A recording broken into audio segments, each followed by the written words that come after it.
Егер де сізде уайым мен қарыз көп болса, мына оқиғаны тыңдаңыз. Күндердің бір күнінде пайғамбарымыз, оған Алланың игілігі мен сәлем болсын, мешітке кірген кезде Абу Умама сахабаны сондай көңілсіз күйде көреді. Сұрайды: ей Абу Умама, саған не болды дейді.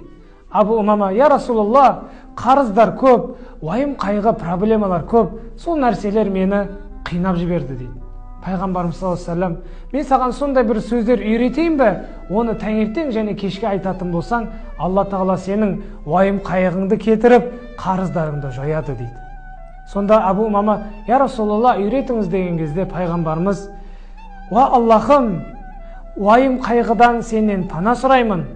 Аллахым, әлсіздік пен қорқақтықтан пана сұраймын. Аллахым, жалқаулық пен сараңдықтан пана сұраймын. Қарызға белшеден батудан пана сұраймын.